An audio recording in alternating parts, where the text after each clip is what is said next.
সংসার বড়ই সুন্দর, কিন্তু আসল সত্যি এটাই যে সংসারে সবকিছু নশ্বর। যেটা কাল ছিল তা আজ নেই, যা আজ আছে তা কাল ছিল না, আর যা আজ আছে তা কালও থাকবে না। প্রত্যেক মানুষকেই যথাসময়ে কালের কাছে মাথা নত করতে হয়। এই রূপের বিনাশ করে বার্ধক্য, প্রাণের বিনাশ করে মৃত্যু, আলস্য, ঈর্ষা ধর্মের বিনাশ করে, আর ক্রোধ বিনাশ করে সম্পর্কের। কিন্তু এরকম একটা অনুভূতি আছে যা একাই সমস্ত গুণ বিনাশ করতে সক্ষম হয়, আর সেটা হলো অহংকার। তাই জ্ঞানকে নিজের কাছে আসতে দিন, কিন্তু অহংকারকে কখনোই নয়। কারণ যদি এই অহংকার আপনার কাছে চলে আসে, তাহলে জীবনে যা কিছু আপনি অর্জন করেছেন, তা সে গুণ হোক বা হোক ধন, সে বন্ধু হোক বা হোক আনন্দ, সবকিছু শেষ হয়ে যায়। রাধা রাধা। এই পাথর দেখতে পাচ্ছেন আপনি? কত গোল, কতটা চকচকে। বাচ্চাদের অনেক সময় এটা নিয়ে খেলতে ভালো লাগে, আর কেনই বা লাগবে না। কতটা সুন্দর আর মসৃণ এটা। কিন্তু আপনি কি কখনো ভেবে দেখেছেন এই পাথর আগে কি ছিল?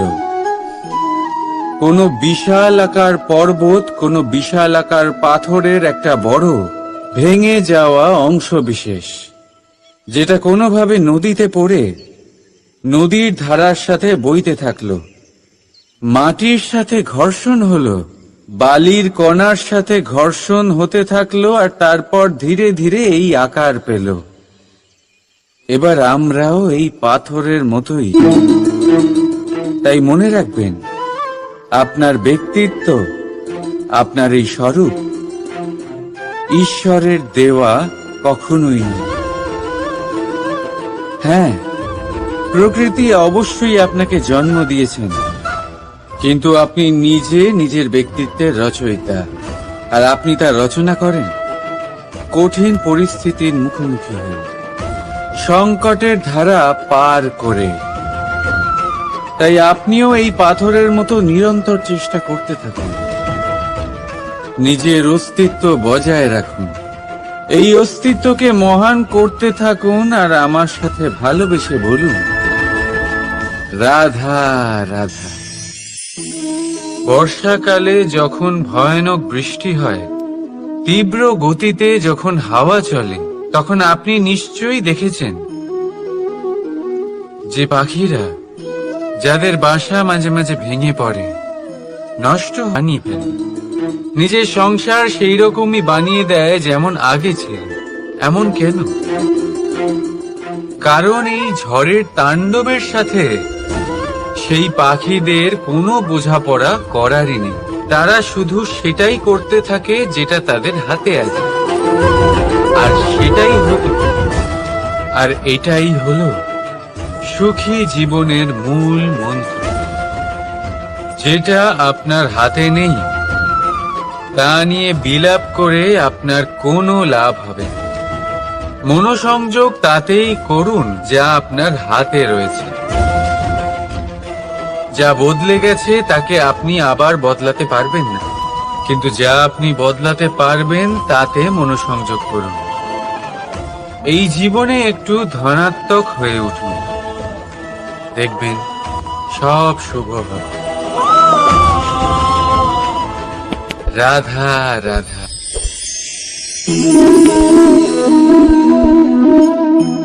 ছোটবেলায় একটা জিনিস আমি কখনো বুঝে উঠতে পারিনি। আমি সবসময় আশ্চর্য হয়ে থাকতাম যে এটা কি করে সম্ভব হতে পারে। ব্যাপারটা ছিল এরকম, আমি আমাদের গোয়াল ঘরে দেখতাম ভিন্ন ভিন্ন রং রূপের গাভী। কারোর রং কালো তো কারোর রং সাদা, কেউ খয়েরি তো কারোর রং বাদামি। এবার আমি দেখতাম কারোর কারোর শিং বড়, তো কারোর এত ছোট যে দেখাই যায় না। কোনো গাভী আকারে ছোট ছিল তো কেউ একটু বড়, কিন্তু যখন সেই সব গাভী দুধ দিত তখন আমি দেখতাম সেই সব দুধ সমান, রং সমান, স্বাদ সমান, গুণও সমান, আর সমান পুষ্টিও। এবার আমি এটা বুঝতে পারতাম না। আমার দৃষ্টিতে তো সমস্ত গাভী আলাদা আলাদা ছিল। আমি ভাবলাম আমি মাকে জিজ্ঞেস করি। মাকে জিজ্ঞেস করলাম। মা আমাকে বললেন, কানাই, রং রূপ পাল্টালেও গাভীদের বাস্তবিকতা তো পাল্টায় না। গাভী তো গাভীই থাকবে। এবার আমি এটা বুঝতে পারি না যে মানুষ এটা আত্মসাৎ কেন করতে পারে না।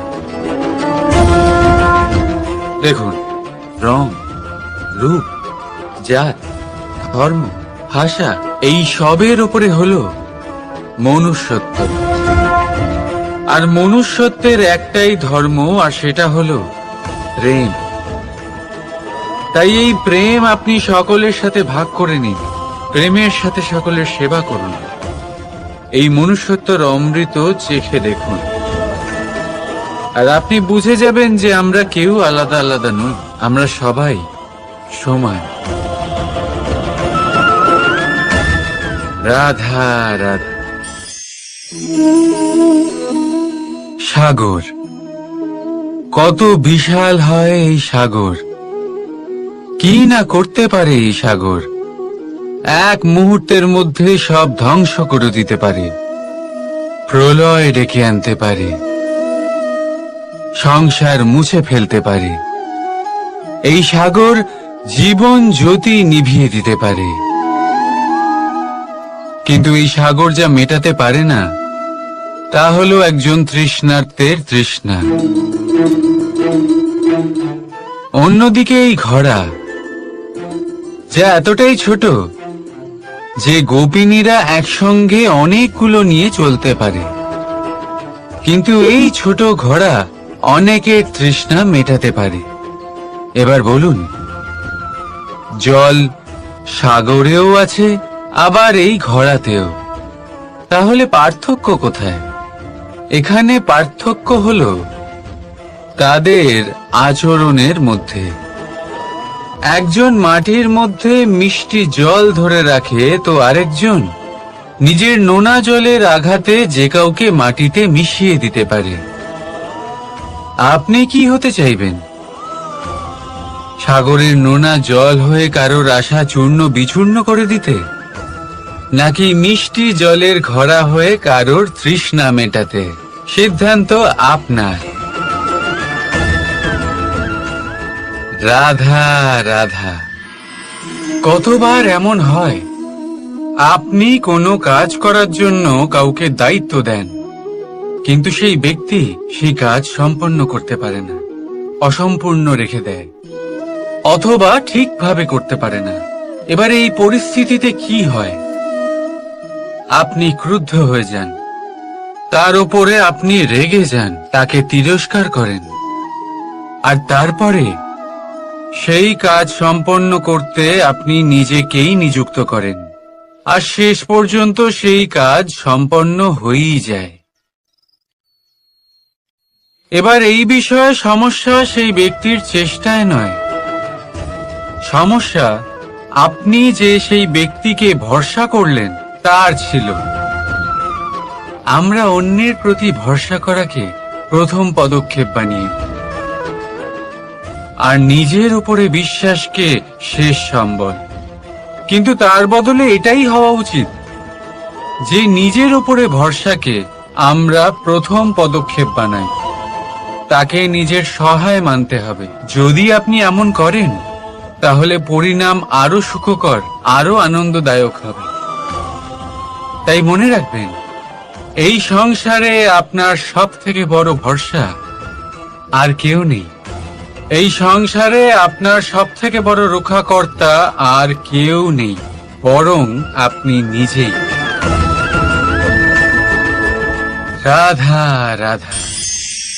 আসুন আপনাকে একটা প্রশ্ন করছি, সোনা আর লোহার মধ্যে তফাৎ কি? এবার বেশিরভাগ লোকে দেখায় অন্যদিকে লোহা সেই সৈনিকদের ঢাল ও তলোয়ার হয়ে তাদের রক্ষা করে যারা আমাদের প্রাণকে রক্ষা করেন। এই সৈনিক না থাকলে আমাদের প্রাণও থাকবে না। এবারে বলুন, সোনার মূল্য বেশি হওয়াতে কি লোহার মূল্য কমে যায়? কখনোই নয়। ঠিক সেইভাবে এই জীবনে আপনি যতই চেষ্টা করুন, কিছু না কিছু এমন থেকে যাবে যা আপনি কখনোই পাবেন না। আর সেই কারণে নিজেকে অক্ষম মনে করা অনুচিত। হতে পারে আপনার কাছে সেই গুণ আছে যেটা সংসারে আর কারোর কাছে নেই। সেই গুণটাকে চিনুন, সেটাকে বাড়ান আর সেটাকে ব্যবহার করুন।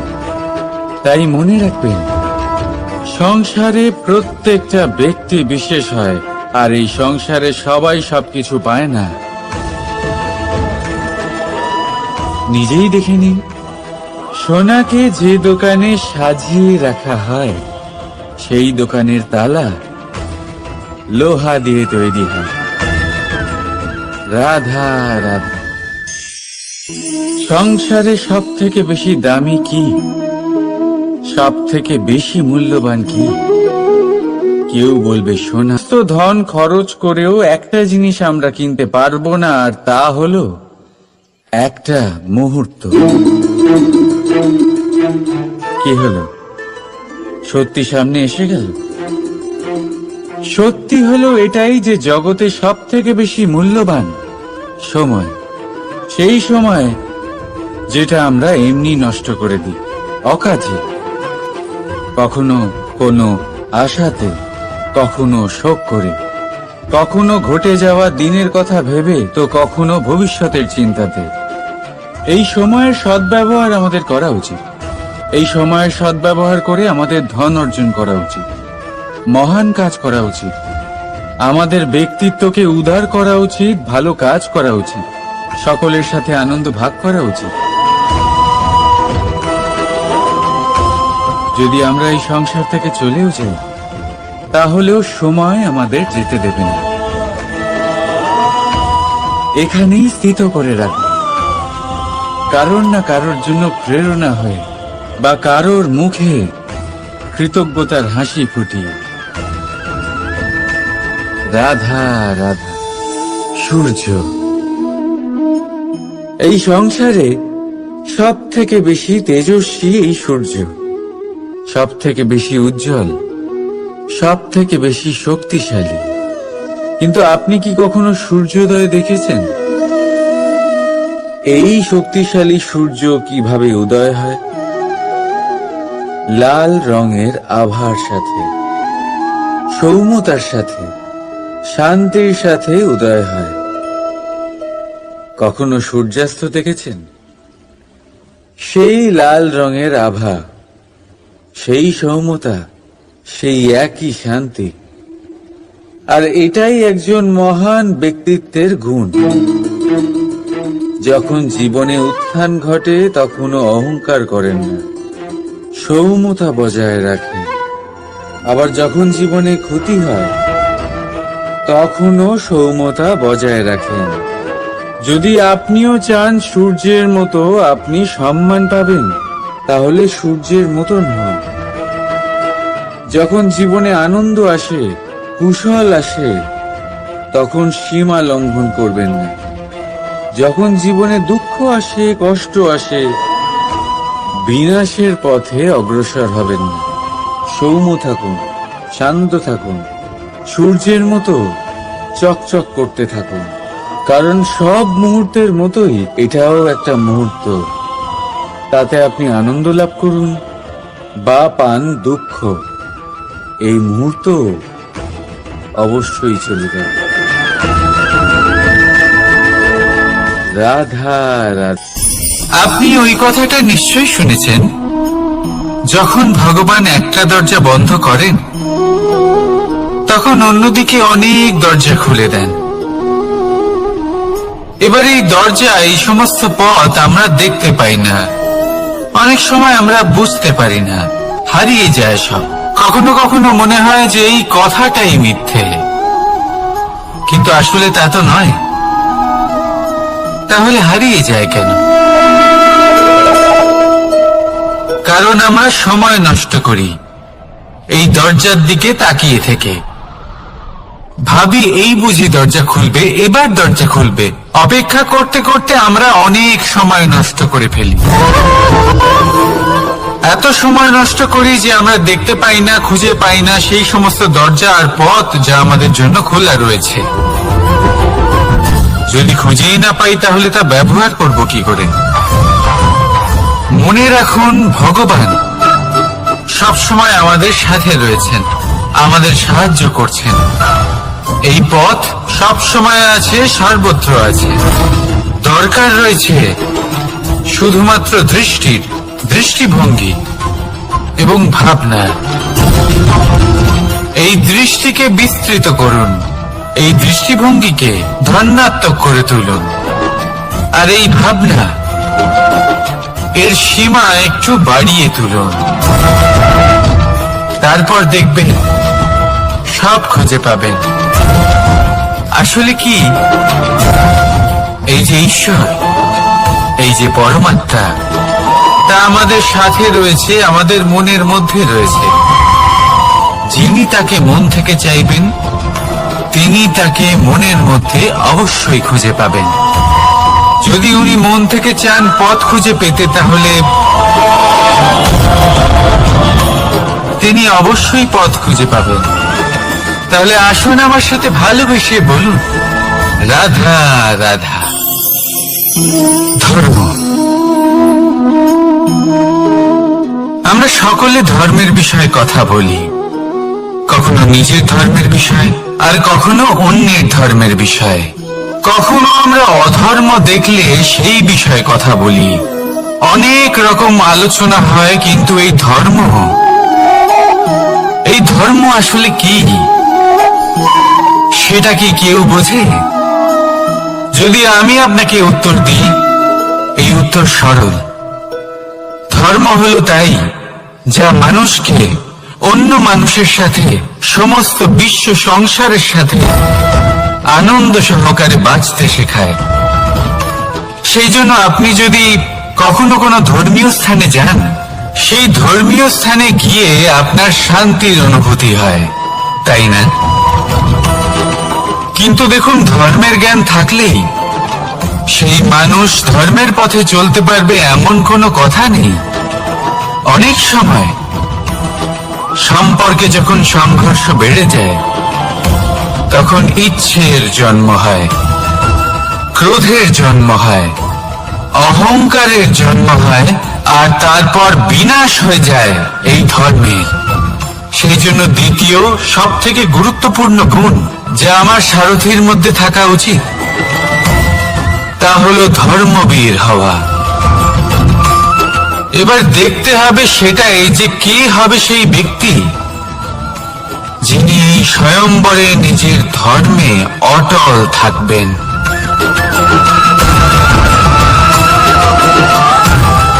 কারণ সেই ব্যক্তি এই সংসার থেকে সরে এসে ধর্মের পুনঃস্থাপনের এই মহাকার্যে আমার সারথী হতে পারবেন।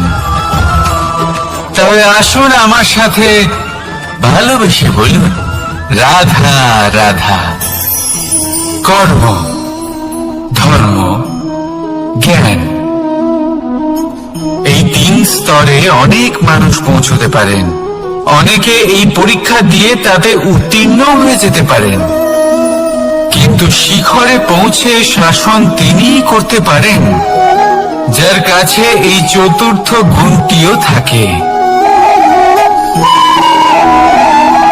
সমর্পণ। অত্যন্ত গুরুত্বপূর্ণ একটা গুণ এটা। এই সমর্পণ আসলে অত্যন্ত গুরুত্বপূর্ণ।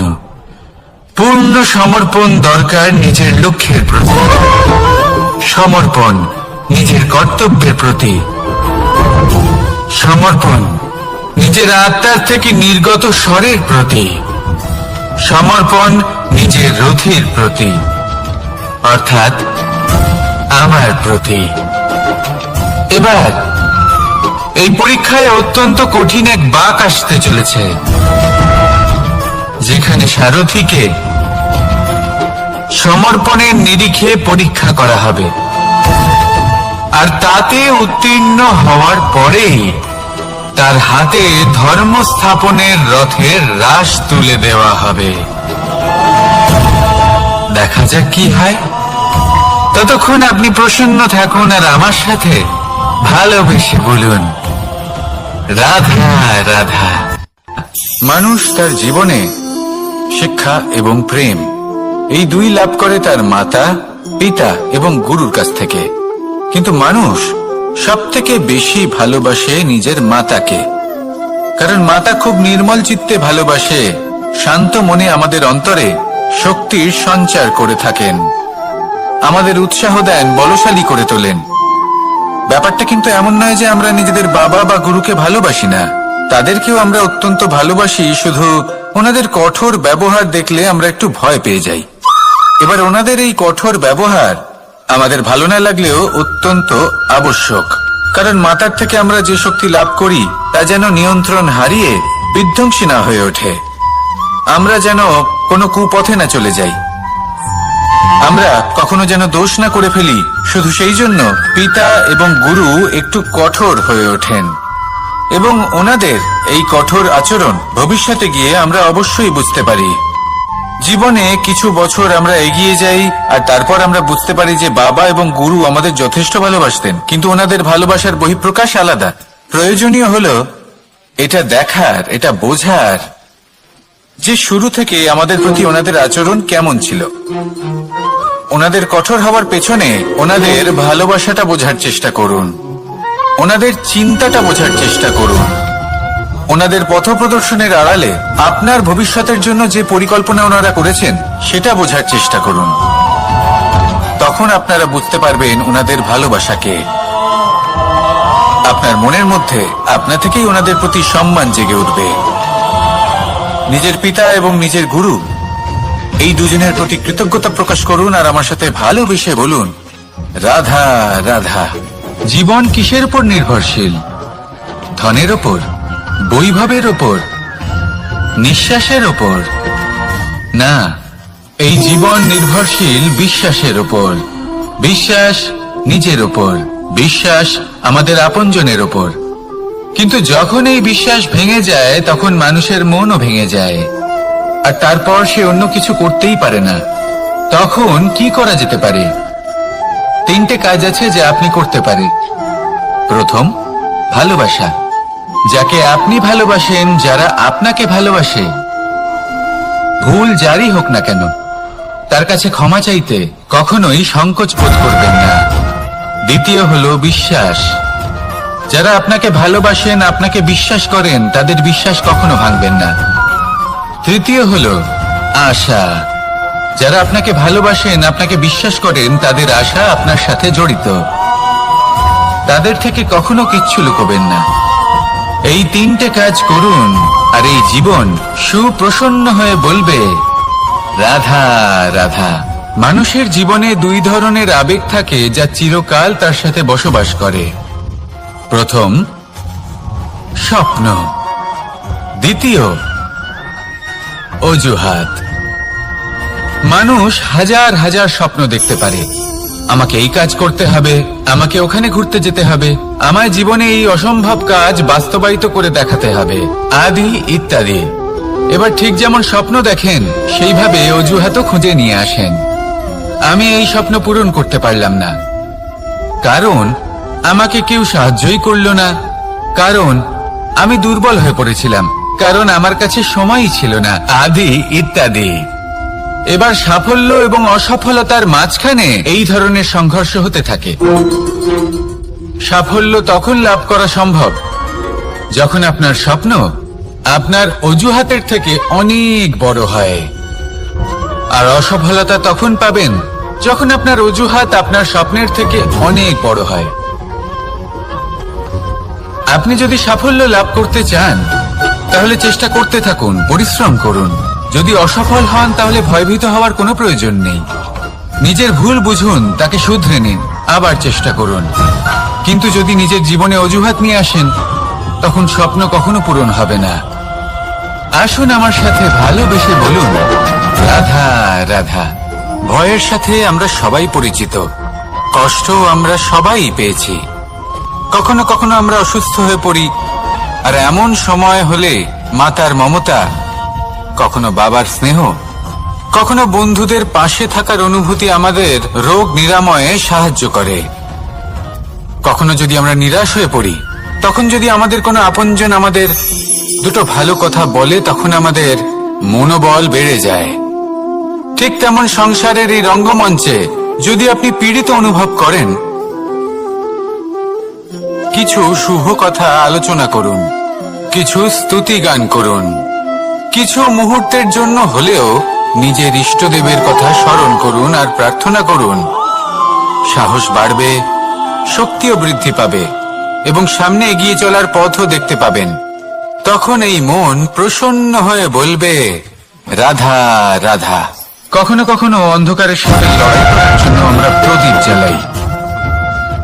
এতে প্রথমে সলতে রাখি, তারপর তেল ঢালি, তারপর আগুন জেলে এটা প্রজ্বলিত করি। তারপর একটা সময় আসে যখন এই প্রদীপ নিভে যায়। কারণটা কি? কারণ কি এটা যে প্রদীপের প্রকাশমান হওয়ার ক্ষমতা সমাপ্ত হয়েছে? না, এই যে আগুন আমরা দেখতে পাচ্ছি, এই আগুনের জন্য যে শক্তির প্রয়োজন হয় তা আসে এই তেল থেকে। যদি এই তেল সমাপ্ত হয়ে যায়, তাহলে এই প্রকাশ তাও সমাপ্ত হয়ে যায়। আর আমাদের জীবনে এই তেল হলো আমাদের কর্ম, আর এই আগুন আর এর দ্বারা উৎপন্ন হওয়া প্রকাশ আমাদের ভাগ্য। যত আমাদের কর্ম ক্ষীণ হতে থাকবে, আমাদের ভাগ্য সৌভাগ্য কোথাও না কোথাও লুপ্ত হয়ে যাবে। যে উজ্জ্বল ভবিষ্যৎ আমরা চাইছি তা কখনো লাভ করতে পারবো না যদি কর্ম না করি। ঠিক যেমন তেল ছাড়া অগ্নি উৎপন্ন হয় না, তেমনি কর্ম ছাড়া সৌভাগ্য হয় না। যেমন কর্ম তেমন ভাগ্য। তাই সবসময় কর্ম করতে থাকুন, কর্ম করা থামাবেন না। আর আমার সাথে ভালোবেসে বলুন, রাধা রাধা। জীবনে তিনটি বিষয় আছে, তিনটি বস্তু আছে, তারা যেন আপনাকে কখনো বশে না করে নিতে পারে। প্রথম হলো ধন। ধন যতক্ষণ আপনি ব্যবহার করতে থাকেন, যতক্ষণ তা আপনার কাজে আসছে, ততক্ষণ ঠিক আছে, এই ধন আপনার কাছে অমৃত। কিন্তু যখন এই ধন আপনাকে ব্যবহার করতে শুরু করে, বুঝে যাবেন যে আপনার পতনের সময় শুরু হয়েছে। দ্বিতীয় বিষয়, ফেলে আসা অতীত। যাই করুন, আপনি অতীত পাল্টাতে পারবেন না, আর এই সত্যিটা আপনিও জানেন। কিন্তু তাও এর বশবর্তী আমরা হয়ে পড়ি। আর যখন তাই হয়, তখন এই সংসারে আমরা যেখানেই যাই না কেন, যত বড়ই সুখ লাভ করি না কেন, সেই সব আমাদের কাছে তিক্ত বলে মনে হয়। তৃতীয় বিষয়, আপনার আশেপাশের মানুষ ভিন্ন ভিন্ন ধরনের মানুষ হয়, যাদের চিন্তা ভাবনা এবং দৃষ্টিভঙ্গি ভিন্ন ভিন্ন প্রকারের। যদি এদের বশবর্তী আপনি হয়ে পড়েন, তাহলে কেউ বলবে এটা করো, এটা ভালো। কেউ বলবে এটা করো না, ওটা করো, ওটা ভালো কাজ। কেউ বলবে এই দুটোই করো না, অন্য কিছু করো। এই কথাগুলিতে আপনি এতটাই জড়িয়ে পড়বেন যে আপনি লক্ষ্যভ্রষ্ট হয়ে পড়বেন। তাই এই তিন বিষয় থেকে সাবধানে থাকবেন। যদি কোনো কিছু বশ করতে হয়, তাহলে আপনাকে বশ করতে হবে আপনার আজকে, নিজের বর্তমানকে। এটা খুব প্রয়োজনীয়। এটা ভাববেন যে এই সময়ের সদ্ব্যবহার আমি কিভাবে করব, সময়কে শাসন কিভাবে করব, ওই কর্ম কিভাবে করব যাতে ভবিষ্যতে কখনো আমার আফসোস না হয়, বরং এই সংসার আমাকে নিয়ে গর্ব করবে, সেই কর্ম করুন। আর যখন আপনি এটা শিখে নেবেন, তখন আপনি নিজেই নিজেকে প্রকৃত অর্থে ভাগ্যশালী করে তুলবেন। আসুন আমার সাথে ভালোবেসে বলুন, রাধা রাধা। অনেক সময় আমরা কারোর নীরবতাকে তার দুর্বলতা ভেবে বসি। হতেই পারে সেই ব্যক্তি উত্তর দিতে চাইছেন না, হতে পারে অন্য কোনো কারণ আছে যা আমরা বুঝতেই পারছি না। সেই জন্য তাকে দুর্বল ভেবে নেওয়া অনুচিত। দেখতে গেলে এই বিশাল সমুদ্র এও কিন্তু নীরব, শান্ত হয়। কিন্তু যখন সে রুদ্র মূর্তি ধারণ করে, তখন কি হয়? সমগ্র সংসারকে বিনাশের পথে নিয়ে যায় এই সমুদ্র, প্রলয় সৃষ্টি করে। সেই জন্য কারোর সহ্য শক্তিকে দুর্বলতা বলে মনে করবেন না, কারণ যদি এই নীরবতা নিজেকে ভেঙে বেরিয়ে আসে তাহলে তা বিনাশের সমস্ত সীমা পার করে যেতে পারে। তাই এই নীরবতাকে সবসময় বুঝুন, সবসময় একে সম্মান করতে শিখুন, আর আমার সাথে ভালোবেসে বলুন, রাধা রাধা। কখনো কোনো চাতক পাখিকে দেখেছেন? কথায় আছে যে বছরে মাত্র একবার সে তার তৃষ্ণা মিটিয়ে থাকে, আর তাও আকাশে ভেসে থাকা মেঘের দ্বারা ঘটানো বৃষ্টির জলের ফোঁটা থেকে। আর কোথাও থেকে সে তার তৃষ্ণা পূরণ করে না। সারা বছর সে নিদারুণ গরম সহ্য করে, তীব্র শীতও সহ্য করে, শুধু এই আশা নিয়ে যে বছরে একবার অন্তত সেই মেঘের ঘন ঘটা হবে, বৃষ্টি হবে, আর সে তার তৃষ্ণা নিবারণ করবে। এটা আসলে কি? এটা আসলে বিশ্বাস। সেই বিশ্বাস যে বছরে একবার সেই মেঘ আসবে তৃষ্ণা নিবারণ করতে। যেমন দেখুন, একটা সূর্যমুখী ফুল সারা রাত অন্ধকারের সাথে যুদ্ধ করে, কারণ তার বিশ্বাস যে ভোরবেলায় সূর্য তাকে অবশ্যই দর্শন দেবেন। সেটাও বিশ্বাস ছিল যার উপর ভরসা করে মনু একটা নৌকা নিয়ে বেরিয়ে পড়েছিলেন এবং সমস্ত সৃষ্টিকে প্রলয়ের হাত থেকে বাঁচিয়েছিলেন। সেটাও ছিল ভালোবাসার প্রতি বিশ্বাস, যার উপর ভরসা করে বানর এবং ভাল্লুক সেনা নিয়ে শ্রীরাম আক্রমণ করেছিলেন সমস্ত বরদানপ্রাপ্ত অসুরগণ এবং রাক্ষসগণের লঙ্কায় এবং জয় লাভ করেছিলেন। এই বিশ্বাসই হলো এই বিশ্বের আশা। বিশ্বাস রাখুন যে আপনি হলেন সর্বশ্রেষ্ঠ এবং শুধুই নিজের কর্ম করতে থাকুন। এই বিশ্বাসের আশাই আপনাকে প্রতি মুহূর্তে বল প্রদান করবে। এ হলো আমার বিশ্বাস। আসুন আর আমার সাথে ভালোবেসে বলুন, রাধা রাধা। যোগাসন। যোগাসনে আসন অত্যন্ত গুরুত্বপূর্ণ। এবার আমি বলবো সবথেকে শ্রেষ্ঠ আসন কোনটি। আশ্বাস। নিজেকে আশ্বস্ত করতে থাকুন যে আমি আছি, সব ঠিক হবে, যা হচ্ছে ভালোর জন্য হচ্ছে। এই আশ্বাস আপনাকে জীবনে এমন ধনাত্মক বিশ্বাস দেবে যে আপনি বড় বড় সমস্যার সমাধান করতে পারবেন। এবার যদি কথা বলি সবথেকে কঠিন সময়ের, তাহলে সেটা হলো বিচ্ছেদের। যা মা সীতাকে সহ্য করতে হয়েছে শ্রীরামের জন্য, রাধা কৃষ্ণকেও সহ্য করতে হয়েছে। যে ব্যক্তি বিচ্ছেদের সময় সঠিক পথে চলে এসেছে সে জীবনে অনেক শ্রেষ্ঠ স্থানে অবশ্যই পৌঁছতে পারবে। এবার যদি কথা বলি সবথেকে জরুরি এবং গুরুত্বপূর্ণ সময়ের, তাহলে সেটা হলো সংযোগ। সকলকে সাহায্য করতে থাকুন। আপনি অন্যদের সাহায্য করে তাদের যত আনন্দ দিতে পারবেন ততটাই আনন্দ আপনারও জীবনে অবশ্যই আসবে। আসুন আর আমার সাথে ভালোবেসে বলুন, রাধা রাধা। সংসারে সকলে উঁচুতে উঠতে চায়, কেউ নত হতে চায় না। সবাই এটা মনে করে যে নত হওয়ার অর্থ হলো তাদের আত্মসম্মান এবং অহংবোধের বিরুদ্ধাচরণ করা। তাদের মনে হয় যে যদি আমরা নত হই সংসার আমাদের দুর্বল মনে করবে, তাদের শৌর্য এবং তাদের ব্যক্তিত্বের অপমান হবে। কিন্তু এটা কি সত্যি?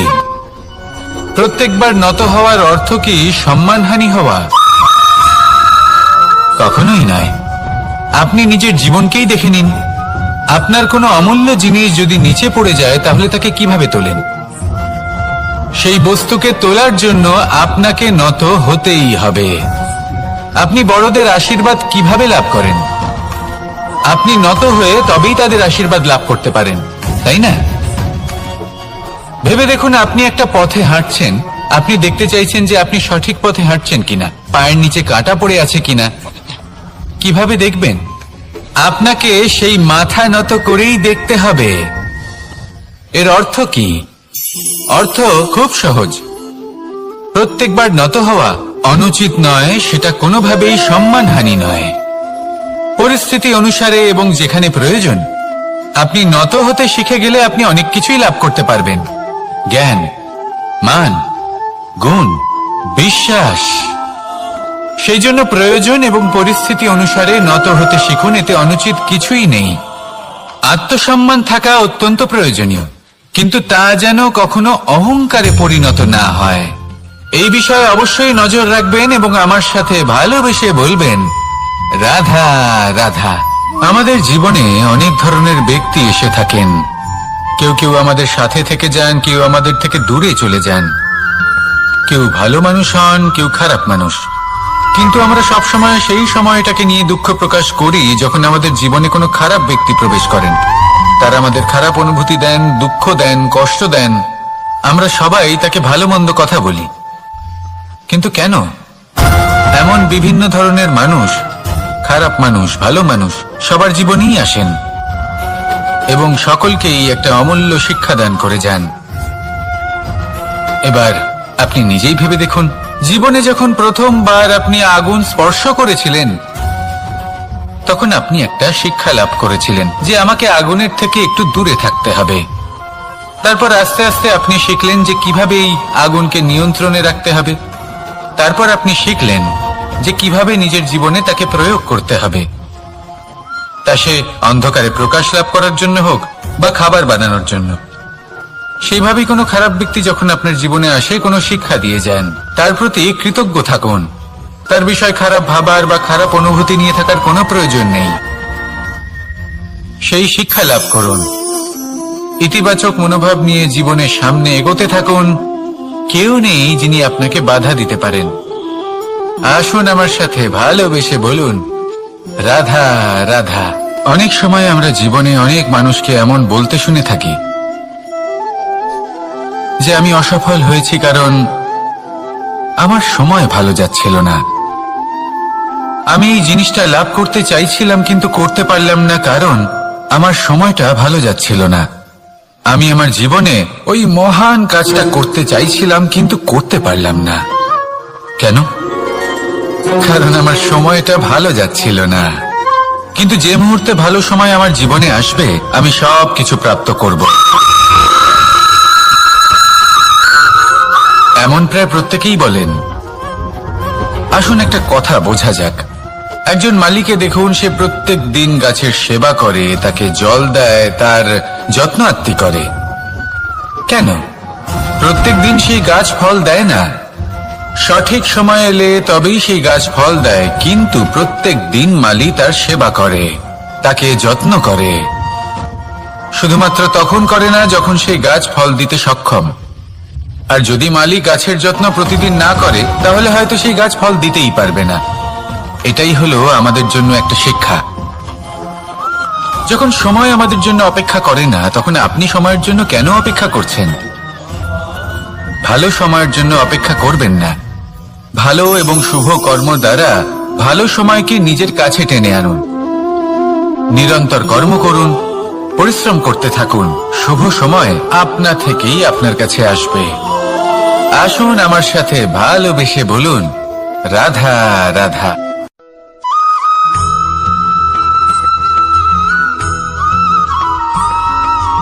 আমি অনেক সংখ্যক মানুষকে দেখেছি, তাদের কাছে অত্যাধিক জ্ঞান আছে, শিল্প আছে, পর্বতের মতো উচ্চতা লাভ করতে চাই, সব ঠিক আছে, কিন্তু তার জন্য আমরা কাজ কি করি? যদি এরকম আমরা হতে চাই তাহলে সবার আগে সূর্যের মতো নিজেকে উজ্জ্বল করুন। সূর্যের সব থেকে বেশি আলো নিজের অন্তরে থাকে। নদীর মতো নিজের পথ নিজেই তৈরি করুন। পাথরের সাথে ধাক্কা খাওয়ার পরেও থেমে না যাওয়া শিখুন। হিমালয় পর্বতের মতো উচ্চতা লাভ করতে হলে সেটার মতো অটল থাকতে শিখুন। একটা কথা অবশ্যই মনে রাখবেন, নিজেকে জ্বালাবেন তবেই সংসারকে আলোকিত করতে পারবেন। রাধা রাধা।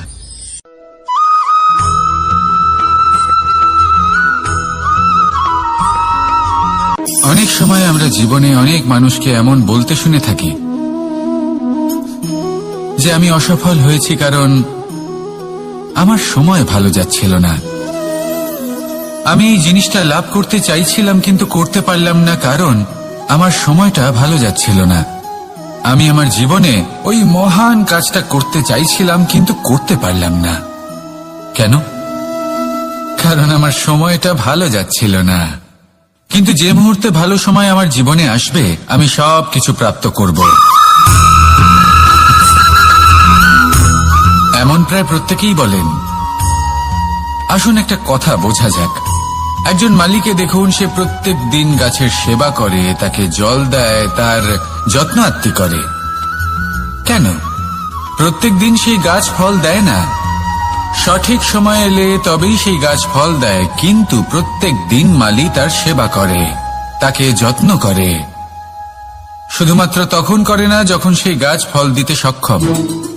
আর যদি মালি গাছের যত্ন প্রতিদিন না করে তাহলে হয়তো সেই গাছ ফল দিতেই পারবে না। এটাই হলো আমাদের জন্য একটা শিক্ষা। যখন সময় আমাদের জন্য অপেক্ষা করে না তখন আপনি সময়ের জন্য কেন অপেক্ষা করছেন? ভালো সময়ের জন্য অপেক্ষা করবেন না। ভালো এবং শুভ কর্ম দ্বারা ভালো সময়কে নিজের কাছে টেনে আনুন। নিরন্তর কর্ম করুন, পরিশ্রম করতে থাকুন। শুভ সময় আপনা থেকেই আপনার কাছে আসবে। আসুন আমার সাথে ভালোবেসে বলুন, রাধা রাধা।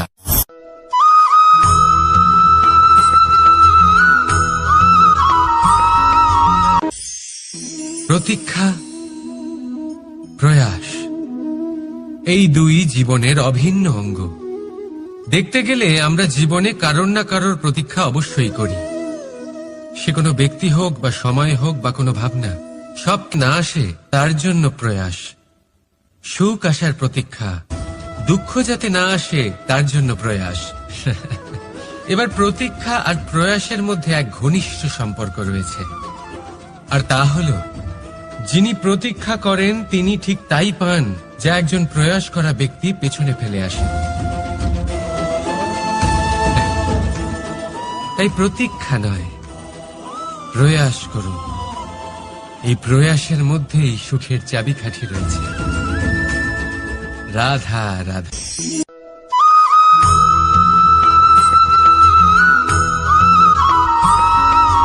আমাদের জীবনে অনেক ধরনের ব্যক্তি এসে থাকেন। কেউ কেউ আমাদের সাথে থেকে যান, কেউ আমাদের থেকে দূরে চলে যান। কেউ ভালো মানুষ হন, কেউ খারাপ মানুষ। কিন্তু আমরা সবসময় সেই সময়টাকে নিয়ে দুঃখ প্রকাশ করি যখন আমাদের জীবনে কোনো খারাপ ব্যক্তি প্রবেশ করেন। তারা আমাদের খারাপ অনুভূতি দেন, দুঃখ দেন, কষ্ট দেন। আমরা সবাই তাকে ভালো মন্দ কথা বলি। কিন্তু কেন? এমন বিভিন্ন ধরনের মানুষ, খারাপ মানুষ, ভালো মানুষ সবার জীবনেই আসেন এবং সকলকেই একটা অমূল্য শিক্ষা দান করে যান। এবার আপনি নিজেই ভেবে দেখুন, জীবনে যখন প্রথমবার আপনি আগুন স্পর্শ করেছিলেন তখন আপনি একটা শিক্ষা লাভ করেছিলেন যে আমাকে আগুনের থেকে একটু দূরে থাকতে হবে। তারপর আস্তে আস্তে আপনি শিখলেন যে কিভাবে এই আগুনকে নিয়ন্ত্রণে রাখতে হবে। তারপর আপনি শিখলেন যে কিভাবে নিজের জীবনে তাকে প্রয়োগ করতে হবে, তা সে অন্ধকারে প্রকাশ লাভ করার জন্য হোক বা খাবার বানানোর জন্য। সেইভাবেই কোনো খারাপ ব্যক্তি যখন আপনার জীবনে আসে কোনো শিক্ষা দিয়ে যান, তার প্রতি কৃতজ্ঞ থাকুন। তার বিষয় খারাপ ভাবার বা খারাপ অনুভূতি নিয়ে থাকার কোনো প্রয়োজন নেই। সেই শিক্ষা লাভ করুন, ইতিবাচক মনোভাব নিয়ে জীবনের সামনে এগোতে থাকুন। কেউ নেই যিনি আপনাকে বাধা দিতে পারেন। আসুন আমার সাথে ভালোবেসে বলুন, রাধা রাধা।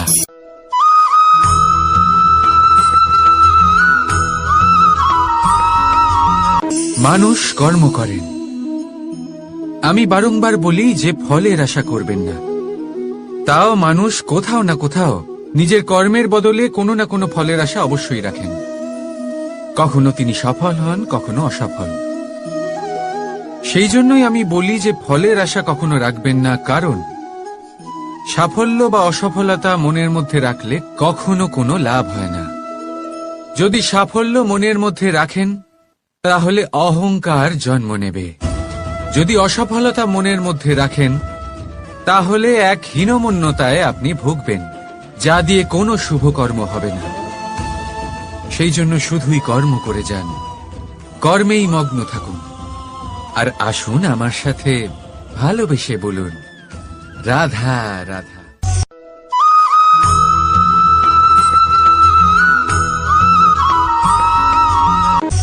বন্ধু আর শত্রু, প্রত্যেকের জীবনের একটা বড় অংশ এর উপরে নির্ভরশীল হয়ে থাকে। আপনার জীবনে সফলতা আর অসফলতাও এর উপরে নির্ভরশীল। কিন্তু এই বন্ধু এবং শত্রুদের খুঁজে পাওয়ার জন্য আপনাদের বাইরে যাওয়ার প্রয়োজন নেই, কারণ এরা স্বয়ং আপনার ভেতরেই আছে। আপনি যদি বিনম্র থাকেন, যদি আপনি নিরন্তর প্রয়াস করতে পারেন, তাহলে আপনার কোনো বন্ধুর প্রয়োজন নেই।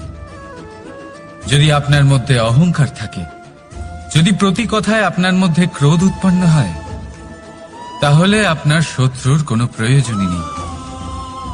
নিজের অন্তরের এই বন্ধু ও শত্রুকে চিনুন, আর আমার সাথে ভালোবেসে বলুন, রাধা রাধা।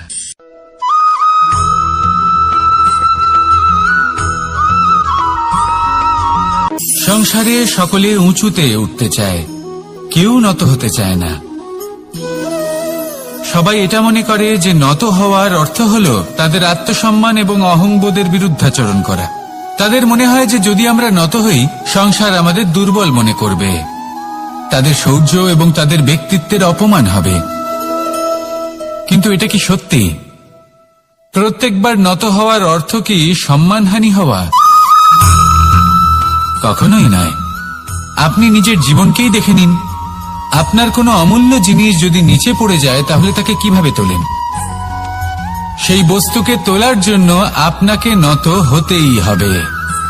আপনি বড়দের আশীর্বাদ কিভাবে লাভ করেন?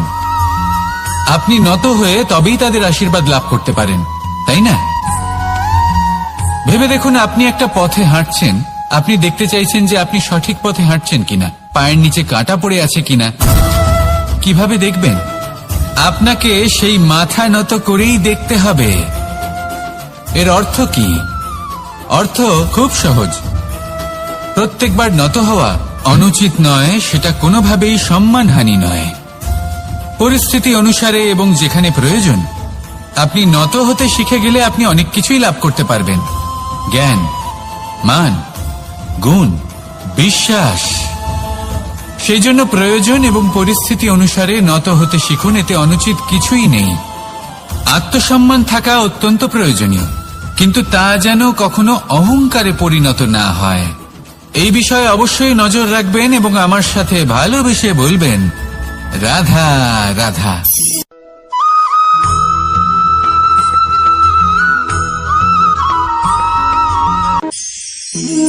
একে চিনতে পারলেন? একে কুঠার বলা হয়। আপনারা জীবনে কোথাও না কোথাও কোনো না কোনো রূপে এটা দেখেই থাকবেন। একটা ব্যাপার নিশ্চিত, এই কুঠার ছাড়া কোনো বৃক্ষকে কাটতে পারা সরল নয়। এবার আপনি কখনো এটা ভেবেছেন, এই কুঠার, এর এই অংশ, এর মুখটাই যদি না থাকে তাহলে কি হবে? এ শুধুমাত্র কোনো বৃক্ষই নয়, তার কোনো ডালও কাটতে সক্ষম হবে না। এবারে ভাবুন, এই শুকনো কাঠের হাতল এ আমরা কোত্থেকে পেলাম? কোনো এক বৃক্ষ থেকেই। সেই ডাল যাকে কেটে ফেলা হয়েছিল, এক বৃক্ষকে কাটার জন্য এই ডালই শস্ত্ররূপে প্রস্তুত। আমাদের জীবনে আমাদের প্রিয়জন, আমাদের আপনজন যখন সময় কখনো কখনো তাদের সঙ্গ না দেয়, যদি তারা দৈন্য দশায় থাকেন, তাহলে তাদের সঙ্গ কখনো ছাড়বেন না। ওনাদের প্রয়োজন শুধুমাত্র মনোবল, তা তাদের দিন। তাদের সাহায্য করা আপনার কর্তব্য। হয়তো তাদের সাথে থেকে আপনার কোনো লাভ হবে না, কিন্তু তাদের দূরে থাকাতে আপনার ক্ষতি অবশ্যই হতে পারে। সর্বদা সাহায্য করুন। সঠিক সময় আসলে তা আপনার সহায়ক অবশ্যই হবে। রাধা রাধা।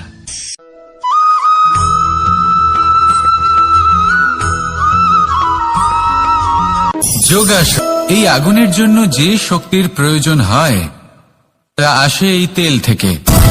যদি এই তেল সমাপ্ত হয়ে যায় তাহলে এই প্রকাশ তাও সমাপ্ত হয়ে যায়।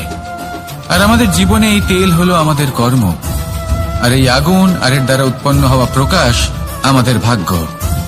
যত আমাদের কর্ম ক্ষীণ হতে থাকবে, আমাদের ভাগ্য সৌভাগ্য কোথাও না কোথাও লুপ্ত হয়ে যাবে। যে উজ্জ্বল ভবিষ্যৎ আমরা চাইছি তা কখনো লাভ করতে পারবো না যদি কর্ম না করি। ঠিক যেমন তেল ছাড়া অগ্নি উৎপন্ন হয় না, তেমনি কর্ম ছাড়া সৌভাগ্য হয় না। আর যেমন কর্ম তেমন ভাগ্য। তাই সবসময় কর্ম করতে থাকুন, কর্ম করা থামাবেন না। আর আমার সাথে ভালোবেসে বলুন, রাধা রাধা।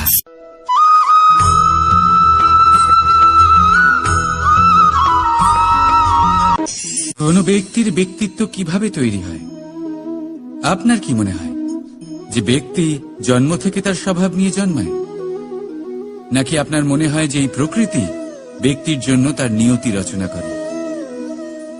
না, এরকম একেবারেই হয় না। আমি আপনাকে বোঝাচ্ছি। যখনই বৃষ্টি পড়ে কোনো বিন্দুর দিকে দেখবেন। এবার এই বিন্দু যেখানে পড়ছে তার উপরে নির্ভর করছে তারপর কি হবে। যদি এই বিন্দু পড়ে কোনো ক্ষেতের ওপরে, তাহলে কোনো নতুন ফসলের জন্ম দেবে। যদি সেই গরম কড়াইতে পড়ে তাহলে বাষ্পীত হবে। যদি সে কোনো সাপের মুখের ভেতরে পড়ে তাহলে বিষ তৈরি হবে। ঝিনুকের ভেতরে পড়লে মুক্ত তৈরি হবে। যদি কোনো পাতার ওপরে পড়ে তাহলে শিশির তৈরি হবে। একই বিন্দু, কিন্তু তার সঙ্গত তার ভবিষ্যৎ এবং ব্যক্তিত্ব নির্ধারণ করবে। এবার এটা তো শুধুমাত্র এক বিন্দু, তার কাজ হলো শুধুমাত্র পড়া। কোথায় সেটা সেও নির্ধারণ করতে পারে না। কিন্তু আপনি হলেন মানুষ। আপনি বাছাই করতে পারবেন যে আপনার সঙ্গী কারা হবে, কাদের সাথে আপনি মেলামেশা করে বড় হবেন। তাই তা ভালোভাবে করুন, কারণ এই নির্বাচন আপনার হাতে, কারণ এই জীবন আপনার, ভবিষ্যৎ আপনার। এবার আপনি মহান হতে চান কি না তার নির্ণয় আপনাকেই করতে হবে। আসুন আমার সাথে ভালোবেসে বলুন, রাধা রাধা।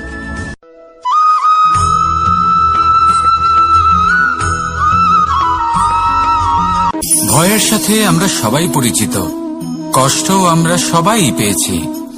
কখনো কখনো আমরা অসুস্থ হয়ে পড়ি, আর এমন সময় হলে মাতার মমতা, কখনো বাবার স্নেহ, কখনো বন্ধুদের পাশে থাকার অনুভূতি আমাদের রোগ নিরাময়ে সাহায্য করে। কখনো যদি আমরা নিরাশ হয়ে পড়ি, তখন যদি আমাদের কোনো আপনজন আমাদের দুটো ভালো কথা বলে, তখন আমাদের মনোবল বেড়ে যায়। ঠিক তেমন সংসারের এই রঙ্গমঞ্চে যদি আপনি পীড়িত অনুভব করেন, কিছু শুভ কথা আলোচনা করুন, কিছু স্তুতি গান করুন, কিছু মুহূর্তের জন্য হলেও নিজের ইষ্টদেবের কথা স্মরণ করুন আর প্রার্থনা করুন। সাহস বাড়বে, শক্তিও বৃদ্ধি পাবে এবং সামনে এগিয়ে চলার পথও দেখতে পাবেন। তখন এই মন প্রসন্ন হয়ে বলবে, রাধা রাধা।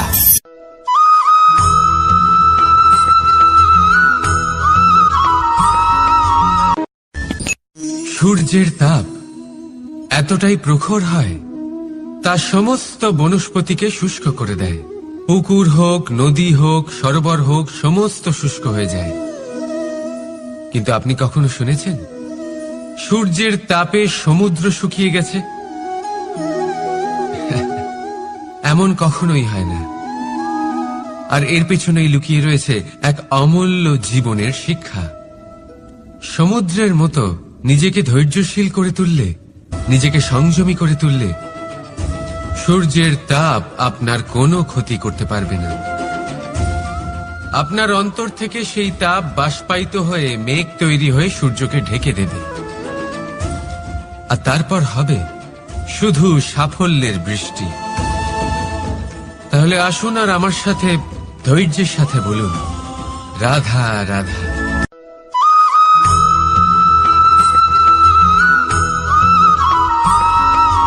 মানুষের জীবনে দুই ধরনের আবেগ থাকে যা চিরকাল তার সাথে বসবাস করে। প্রথম, স্বপ্ন। দ্বিতীয়, অজুহাত। মানুষ হাজার হাজার স্বপ্ন দেখতে পারে, আমাকে এই কাজ করতে হবে, আমাকে ওখানে ঘুরতে যেতে হবে, আমার জীবনে এই অসম্ভব কাজ বাস্তবায়িত করে দেখাতে হবে, আদি ইত্যাদি। এবার ঠিক যেমন স্বপ্ন দেখেন সেইভাবে অজুহাতও খুঁজে নিয়ে আসেন। আমি এই স্বপ্ন পূরণ করতে পারলাম না, কারণ আমাকে কেউ সাহায্যই করল না, কারণ আমি দুর্বল হয়ে পড়েছিলাম, কারণ আমার কাছে সময়ই ছিল না, আদি ইত্যাদি। এবার সাফল্য এবং অসফলতার মাঝখানে এই ধরনের সংঘর্ষ হতে থাকে।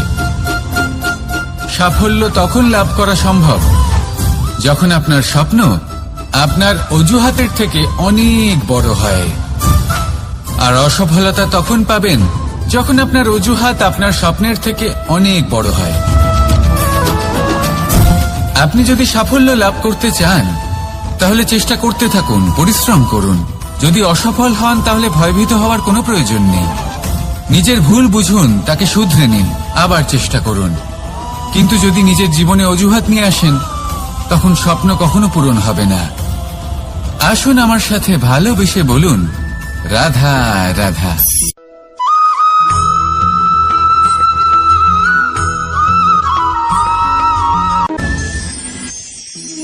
মানুষ অসুস্থ কেন হন?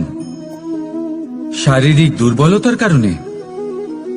না, মানুষ অসুস্থ হন তার মানসিকতার কারণে, তার বিবেকের কারণে, তার কর্মের কারণে, তার ক্রোধের কারণে। আর যখন কেউ সুস্থ হন, ঠিক হয়ে যান, তার মানে এটা নয় যে শুধু ওষুধের জন্য তিনি সুস্থ হয়েছেন।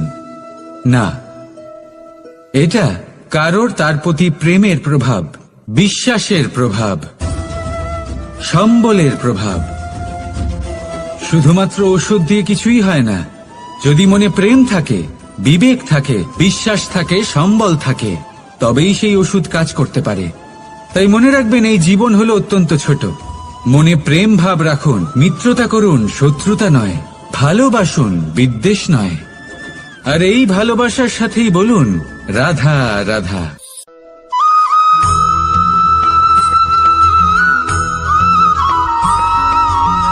জীবন কিসের উপর নির্ভরশীল? ধনের ওপর, বৈভবের ওপর, নিঃশ্বাসের ওপর? না, এই জীবন নির্ভরশীল বিশ্বাসের ওপর। বিশ্বাস নিজের ওপর, বিশ্বাস আমাদের আপনজনের ওপর। কিন্তু যখন এই বিশ্বাস ভেঙে যায় তখন মানুষের মনও ভেঙে যায়, আর তারপর সে অন্য কিছু করতেই পারে না।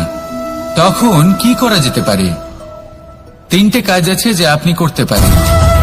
প্রথম, ভালোবাসা। যাকে আপনি ভালোবাসেন, যারা আপনাকে ভালোবাসে, ভুল যারই হোক না কেন, তার কাছে ক্ষমা চাইতে কখনোই সংকোচ বোধ করবেন না। দ্বিতীয় হলো বিশ্বাস। যারা আপনাকে ভালোবাসেন, আপনাকে বিশ্বাস করেন, তাদের বিশ্বাস কখনো ভাঙবেন না। তৃতীয় হলো আশা। যারা আপনাকে ভালোবাসেন, আপনাকে বিশ্বাস করেন, তাদের আশা আপনার সাথে জড়িত। তাদের থেকে কখনো কিচ্ছু লুকোবেন না। এই 3টে কাজ করুন, আর এই জীবন সুপ্রসন্ন হয়ে বলবে, রাধা রাধা।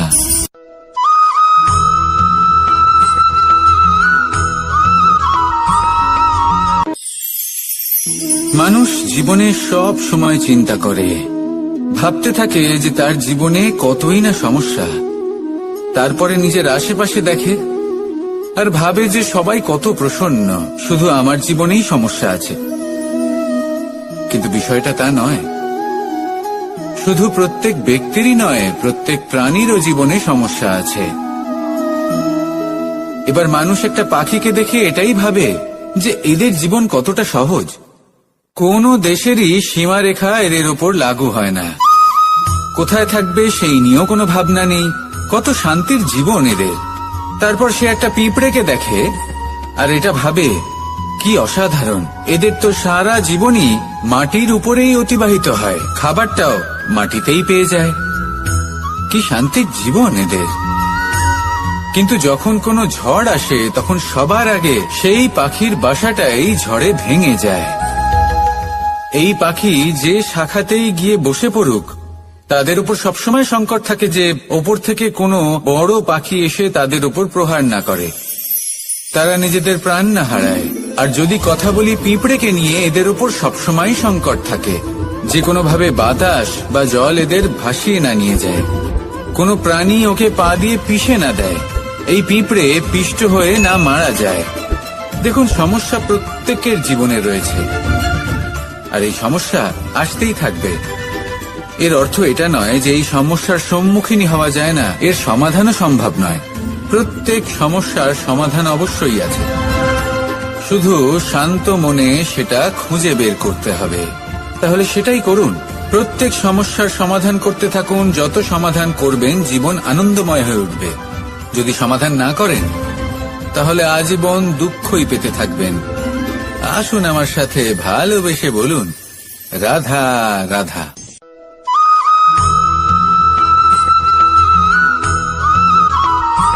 প্রেম হলো এই সংসারের সব থেকে বড় ঢাল এবং সব থেকে বড় অস্ত্র। এই প্রেম ছাড়া না কোনো ন্যায় হয় আর না কোনো শাস্ত্র, না জীবন আছে আর না অন্ত। এবার যদি এই প্রেম মনের মধ্যে বাস করতে শুরু করে তাহলে কখনো কোনো সমস্যাই হবে না, আর যদি হয়েও থাকে তাহলে তা স্থায়ী হবে না। এই প্রেম কি না করতে পারে? এই প্রেম সমস্ত সমস্যা মিটিয়ে ফেলতে পারে, আপনার মনের মধ্যে অহংকারকেও বিনাশ করে দিতে পারে, আপনাকে সাক্ষাৎ ঈশ্বরের সাথে দেখা করাতে পারে। তাই প্রেমের দ্বারা প্রয়াস করতে থাকুন। এই সংসারের প্রত্যেক মানুষকে, প্রত্যেক বস্তুকে, প্রত্যেক জীব জন্তুকে ভালোবাসবেন, আর এই প্রেমের দ্বারাই বলুন, রাধা রাধা।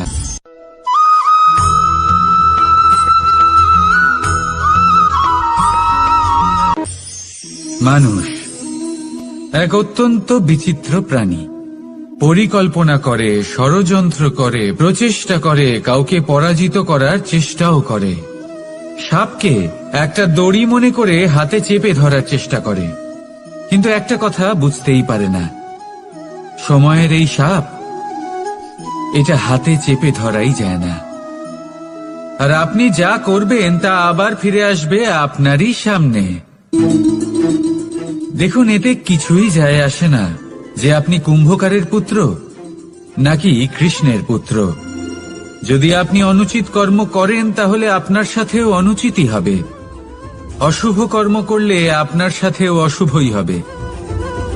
কুরু বংশ অত্যন্ত মহান বংশ ছিল। এই কুরু বংশ কি হলো তার সাথে? একটা গোটা বংশ বয়ে গেল, কারণ ওনাদের উদ্দেশ্য অশুভ ছিল।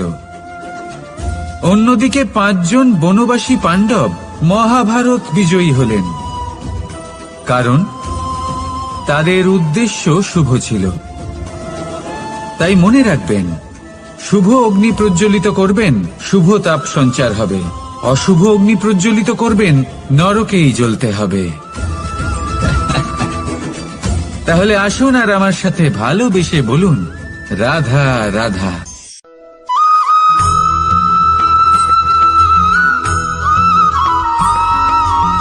প্রেম এই সংসারে এসেছিল এই সংসারকে প্রেমের শিক্ষা দেওয়ার জন্য, এই জীবনের সুখের অনুভূতি আসলে কি তা শেখানোর জন্য। কিন্তু যদি সত্যি কথা বলি, তো আমি নিজেই প্রতিদিন প্রেমের নতুন নতুন স্বরূপ দেখতে পাই। প্রেমের একটা নতুন অনুভূতি প্রত্যেক নতুন দিনে, আর তার কারণ হলো এই প্রেম অনন্ত। এ হলো দৈব। প্রেম হলো এই সংসারের সব থেকে বড় ঢাল এবং সব থেকে বড় অস্ত্র। এই প্রেম ছাড়া না কোনো ন্যায় হয় আর না কোনো শাস্ত্র, না জীবন আছে আর না অন্ত। এবার যদি এই প্রেম মনের মধ্যে বাস করতে শুরু করে তাহলে কখনো কোনো সমস্যাই হবে না, আর যদি হয়েও থাকে তাহলে তা স্থায়ী হবে না। এই প্রেম কি না করতে পারে? এই প্রেম সমস্ত সমস্যা মিটিয়ে ফেলতে পারে, আপনার মনের মধ্যে অহংকারকেও বিনাশ করে দিতে পারে, আপনাকে সাক্ষাৎ ঈশ্বরের সাথে দেখা করাতে পারে। তাই প্রেমের দ্বারা প্রয়াস করতে থাকুন। এই সংসারের প্রত্যেক মানুষকে, প্রত্যেক বস্তুকে, প্রত্যেক জীব জন্তুকে ভালোবাসবেন। আর এই প্রেমের দ্বারাই বলুন রাধা রাধা।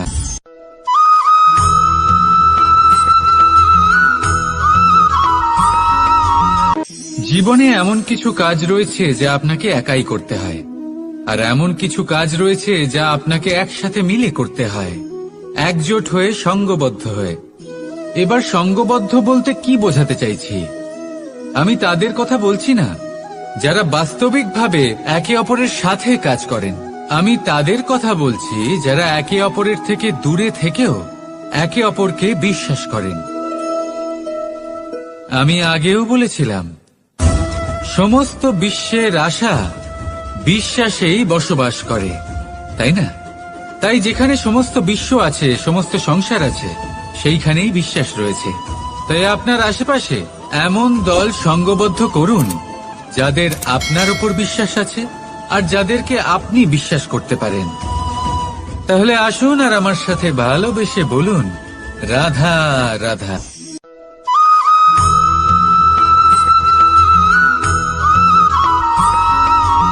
আমরা যে মানুষকে চাই, যাকে আমরা ভালোবাসি, তাকে একটা উপহার অবশ্যই দিতে চাই। এমন এক উপহার যা ওনার ভালো লাগবে, যা শ্রেষ্ঠ হবে, অতি প্রিয় হবে, বহুমূল্য হবে, বা বলতে পারেন মূল্যবান হবে।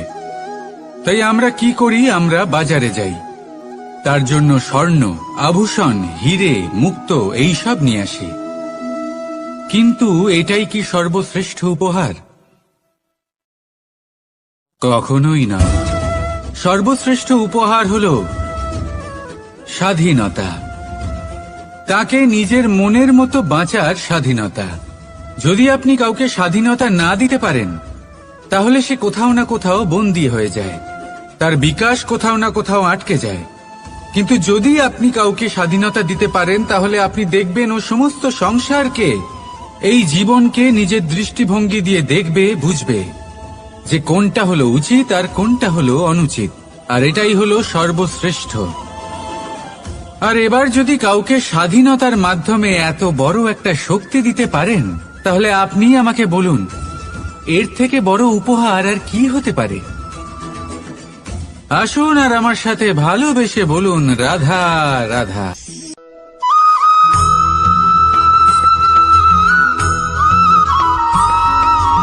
পিতা আর পুত্রের সম্পর্ক অত্যন্ত মধুর হয়ে থাকে।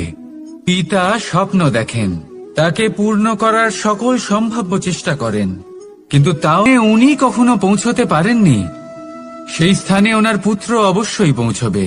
পিতা নিজের সন্তানের ভবিষ্যৎ নিয়ে সেই স্বপ্ন দেখেন, আর যখন সেই সন্তান সামনে এগোতে থাকে, তখন তার দুঃখ হয় না, বরং গর্ব হয়।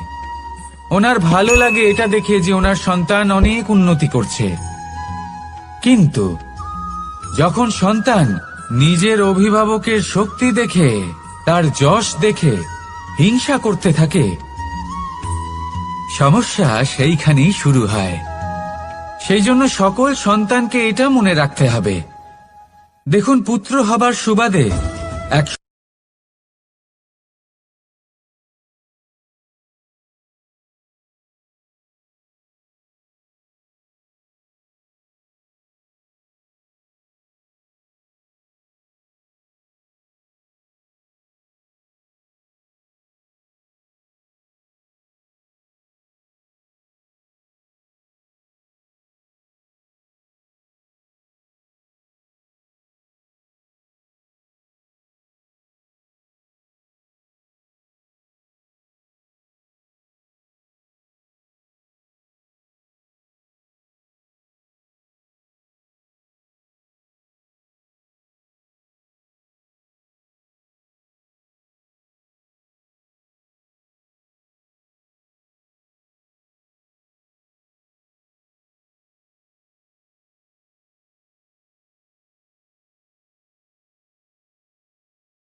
আমরা যখনই কোনো যাত্রায় যাব বলে মনে করি তখনই আমরা প্রস্তুত থাকি আসন্ন বিপদের জন্য বা সংকটের জন্য। যেমন যদি আমাদের মনে হয় যে আজকের পরিবেশ খুব ঠান্ডা হবে, তাহলে আমরা গরম বস্ত্র ধারণ করি বা সেটাকে সাথে নিয়ে যাই। যদি মনে হয় যে বৃষ্টি হতে পারে বা বৃষ্টি হয়ে চলেছে আমরা দেখছি, তাহলে আমরা একটা ছাতা সাথে নিয়ে নিই। আমরা প্রস্তুত থাকতে চাই এবং এটাই উচিত, এবং সেই কারণেই আমরা যাত্রায় সাফল্য লাভ করি। কিন্তু যদি আমরা কথা বলি জীবনযাত্রা নিয়ে, যা কিনা সব থেকে বেশি গুরুত্বপূর্ণ, তাহলে তার জন্য আমরা পূর্ণরূপে প্রস্তুত থাকি না। আশেপাশের মানুষ, এই সমাজ, আমাদের সাথী, আমাদের মিত্ররা যে কোনো মুহূর্তে বদলে যেতে পারেন। সেই জন্য আমরা নিজেদেরকে কখনো সাবধান করি না, কখনোই নিজেদের প্রস্তুত করি না। আমাদের এটা কখনোই মনে হয় না যে এরকম হতে পারে, আর সেই কারণেই শেষে গিয়ে আমরা অত্যন্ত দুঃখ পাই। একটা অমূল্য শিক্ষা আছে যেটা আমাদের লাভ করা উচিত। সতর্ক থাকা উচিত। এই জীবনযাত্রার জন্য শুধুমাত্র এই পরিবেশের বিষয়ে তথ্য সংগ্রহ করা বা তাকে অনুমান করা এটুকু হলেই চলবে না। আমাদের আশেপাশের মানুষজনকে দেখতে হবে, তাদের স্বভাব পরিস্থিতির ওপর নজর রাখতে হবে। যখন তারা রং পাল্টাচ্ছেন নজর রাখতে হবে, তা অত্যন্ত আবশ্যক। পরিবর্তন আপনার জীবনে অবশ্যম্ভাবী। সঠিকভাবে তার সম্মুখীন হন। আসুন আমার সাথে ভালোবেসে বলুন, রাধা রাধা।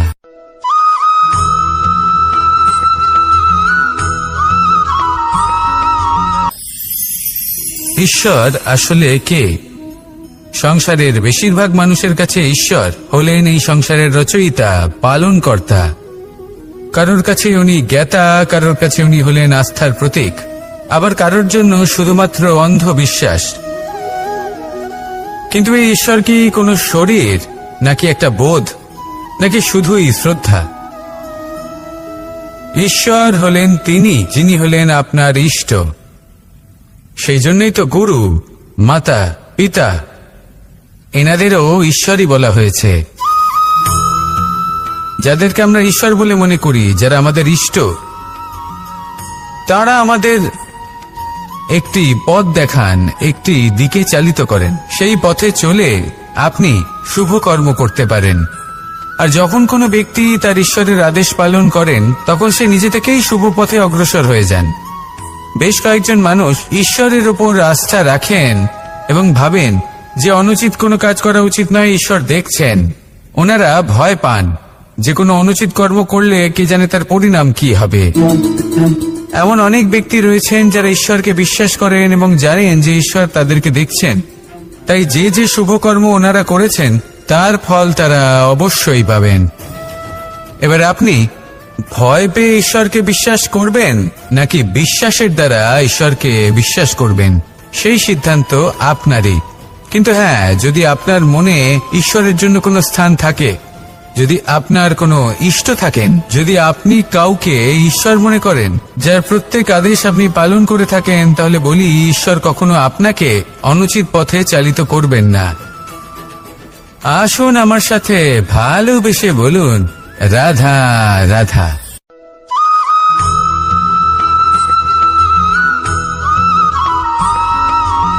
আমি রথে যাত্রা করি। বারবার থেমে আপনাকে দেখতে হবে, নিজেকে কিছু প্রশ্ন করতে হবে। আমি কি আজ সেই কর্মই করছি যেটা আমি করতে চেয়েছিলাম? আমি কি আজ সেই জীবন যাপন করছি যেমন আমি যাপন করতে চেয়েছিলাম? যদি এই প্রশ্নগুলোর উত্তর হ্যাঁ হয়, তাহলে এগোতে থাকুন, নয়তো থেমে যান এবং বিচরণ করুন। মনে রাখবেন, এই সংসার অত্যন্ত জটিল, আর এতে হারিয়ে যাওয়া অত্যন্ত সরল। সেই জন্য নিজে থেকে বারবার থামা এবং জীবন চিন্তন করা অত্যন্ত আবশ্যক। তাহলে সেটাই করুন, আর আমার সাথে ভালোবেসে বলুন, রাধা রাধা।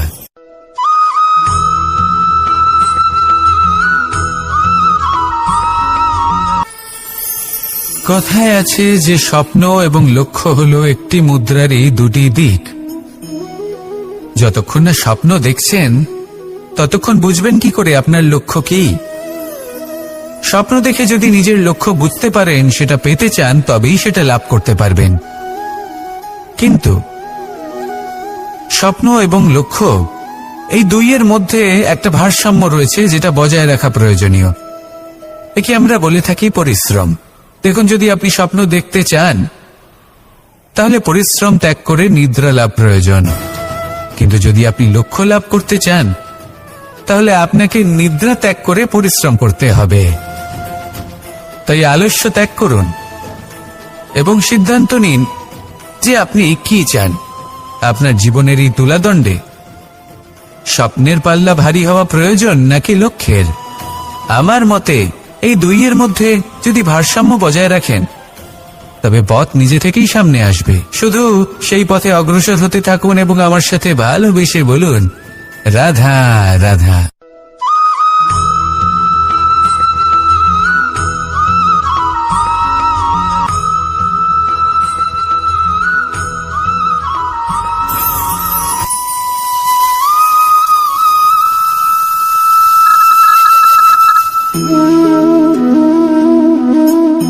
এটাকে দেখুন, এই ছিদ্রগুলি দেখুন, প্রত্যেকটা সুর থেকে নিজস্ব একটা স্বর নির্গত হয়। এবার যে ব্যক্তি এই সমস্ত সুর এবং স্বর বুঝতে পারেন, এতে নিপুণ, তিনি এই বাঁশির দ্বারা যে সুর নির্গত করবেন তা তো মধুর অবশ্যই হবে। এবার জীবনের সাথেও কিছুটা এরকমই ঘটে। জীবনের কিছু নীতি থাকে, অর্থ, কুটুম্ব এবং আধ্যাত্মিক। যদি জীবনের প্রত্যেকটা মুহূর্ত সুখময় হয় এরকম আপনি চান, তাহলে এই তিনটি নীতিতে আপনাকে নিপুণ হতে হবে।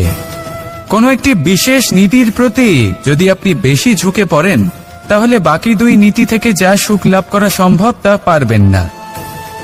ধন অর্জন করতে হবে পরিবারের জন্য, পরিবারের সুখ মনের শান্তির জন্য, মনে শান্তির প্রয়োজন মনের শুদ্ধতার জন্য। যখন এই মন শুদ্ধ হবে, জীবন শুদ্ধ হবে, পবিত্র হবে, সুন্দর হবে এবং ভালোবেসে বলবে, রাধা রাধা।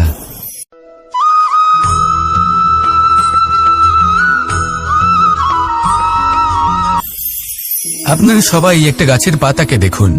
যতক্ষণ পর্যন্ত ও গাছের সাথে, মানে গাছের ডালের সাথে জুড়ে থাকে, সে সবুজ থাকে, বাতাসের সাথে সে নড়তে থাকে। যতক্ষণ পর্যন্ত ও সূর্য থেকে পাওয়া রশ্মির শক্তি গাছে পৌঁছে দেয়, ততক্ষণ ও ডালের সাথে যুক্ত থাকে। কিন্তু যখন সেই পাতা শুকিয়ে যায়, তখন তার কোনো গুরুত্ব থাকে না। সেই পাতা গাছের ডালে এবং বৃক্ষের কাছে বোঝা হয়ে থেকে যায়। এবং এমন এক সময় আসে যখন সেই ডালটি শুকনো সেই পাতাকে পরিত্যাগ করে। এটাই আমরা এই প্রকৃতিতে দেখি এবং এটাই হলো সত্য। আর এটাই আমাদের জীবনে খুব বড় একটা শিক্ষা। যদি আপনিও নিজের জীবনে নিজের আপনজনদের কাছে বোঝা স্বরূপ হয়ে দাঁড়ান, তাহলে তারা আপনাকে যতই ভালোবাসুক না কেন, ওনারা যদি নাও চান, তাহলেও এমন এক দিন আসবে যখন আপনার আপনজন আপনাকে পরিত্যাগ করবে। সেই জন্য সবসময় আত্মনির্ভর হয়ে ওঠার চেষ্টা করুন। নিরন্তর পরিশ্রম করতে থাকুন, কারোর উপর বোঝা হয়ে থাকবেন না, বরং তার সাথে মিলে দায়িত্ব পালন করুন। এমনটা করবেন, তাহলে আপনার সম্মানও বজায় থাকবে এবং সম্পর্কের মধ্যে আপনার মূল্যও বজায় থাকবে। আসুন আর আমার সাথে ভালোবেসে বলুন, রাধা রাধা।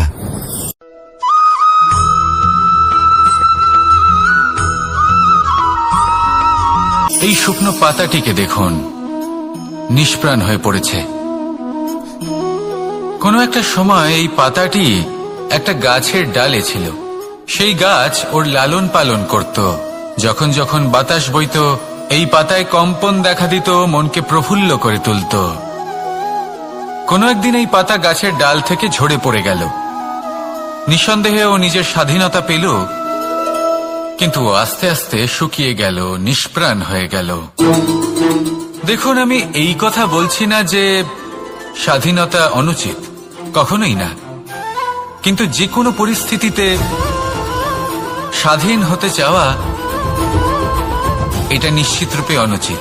আমরা যদি আমাদের জীবনে পরিবারের গুরুত্ব ভেবে দেখি, তাহলে এই পরিবারে যতই মতভেদ থাকুক না কেন, যতই মনোমালিন্য থাকুক না কেন, যতই বিবাদ থাকুক না কেন, এই সব মিটিয়ে নেওয়া অত্যন্ত প্রয়োজনীয়। সেই সবকিছু সমাপ্ত করা অত্যন্ত প্রয়োজনীয়। কখনো এই পরিবারকে ভাঙতে দেবেন না, কখনো এই পরিবার থেকে দূরে চলে যাবেন না। এই পরিবার হলো আমাদের জীবনের একটা অমূল্য সম্পদ, অমূল্য এক আশ্রয়, যা এই সংসারে হয়তো কোথাও আপনি পাবেন না। তাই একে আগলে রাখুন। ভেবে নিন আপনি পাতা আর আপনার পরিবার সেই গাছ। আসুন আমার সাথে ভালোবেসে বলুন, রাধা রাধা।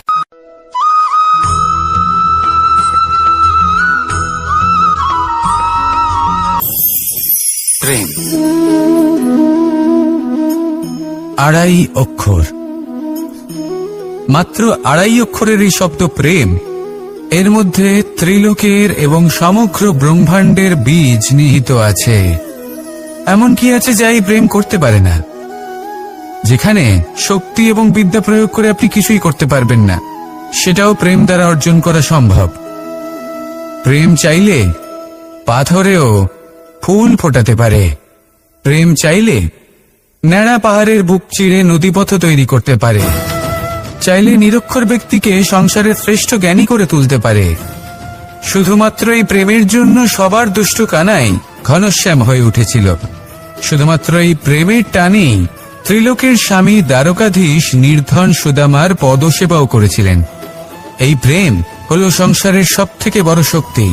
এই সংসারের আধার হলো প্রেম।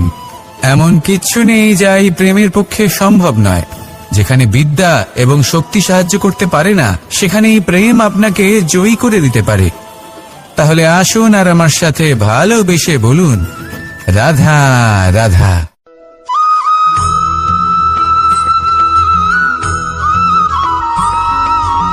দীপাবলি। অযোধ্যায় সহস্র প্রদীপ প্রজ্বলিত করা হয়েছিল এই উৎসবে। একে আমরা দীপাবলি বলে থাকি। এবার এই বিষয়ে আমরা সকলে জানি।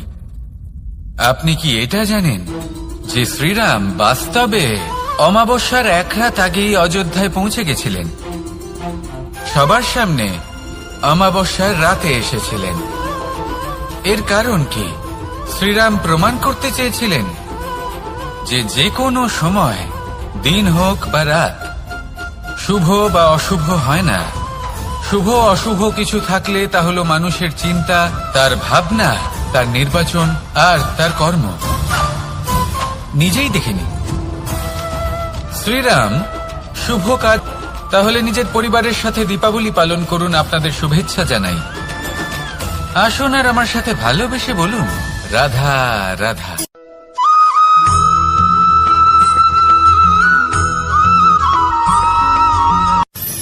মানুষের এই জীবন, মানুষ জন্ম নেয়, একটা নির্দিষ্ট সময়ের পরে এই সংসার ত্যাগ করে চলেও যায়। এবার শুধু এটাই আবশ্যক নয় যে এই জীবনকালকে আপনি যাপন করবেন, শুধু এটাই গুরুত্বপূর্ণ নয়। আবশ্যক এবং গুরুত্বপূর্ণ হলো এটা যে এই জীবনকালে আপনি এমন কিছু করেন যাতে এই সংসারের মঙ্গল হয়, যাতে এই সংসার আপনাকে মনে রাখে, আপনার থেকে প্রেরিত হয়, আপনার মতো হতে চায়। প্রত্যেক বছর আপনার জন্মতিথির অপেক্ষা করে, এমনভাবে আপনার জন্মদিন পালন করে যাতে সেটা মহোৎসবের আকার ধারণ করে। এবার এই জন্মদিন এমনি এমনি মহোৎসবে পরিণত হয় না।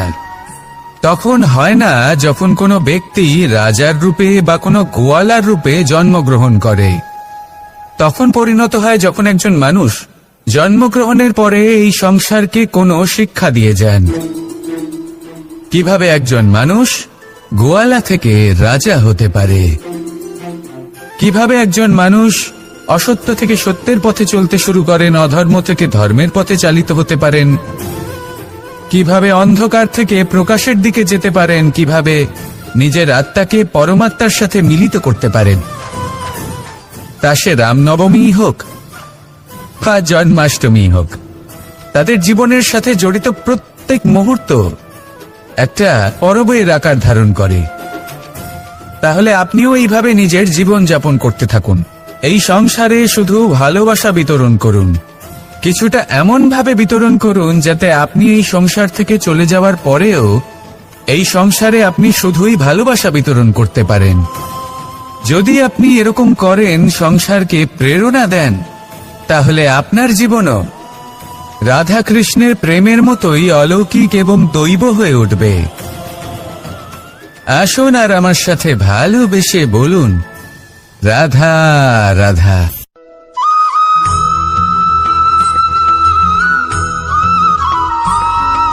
ভোজন। এই সংসারে যেই হোক না কেন, কোনো মানুষ হোক, কোনো প্রাণী হোক, কোনো কীট হোক বা কোনো বনস্পতি হোক, প্রত্যেকের জন্য ভোজন অতি আবশ্যক। কারণ ভোজন থেকেই শক্তি পাওয়া যায়, আর সেই শক্তি দিয়েই সংসারের, আমাদের জীবনের সমস্ত কার্য করা যায়। এবার এমন এক ধরনের শক্তি হয় যা শীতের ঋতুতে সূর্য থেকে আমরা পেয়ে থাকি, আর আরেক ধরনের উত্তাপ হয় যা দিয়ে ভোজন রান্না করা হয়, সুস্বাদু নানান ধরনের ভোজন।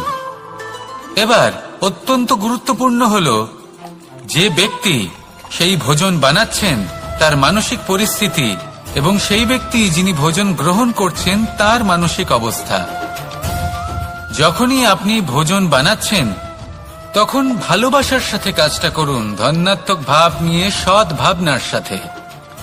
কারণ আপনার এই মানসিক স্থিতি শক্তির আকারে সেই খাদ্যের সাথে মিলে মিশে যায়।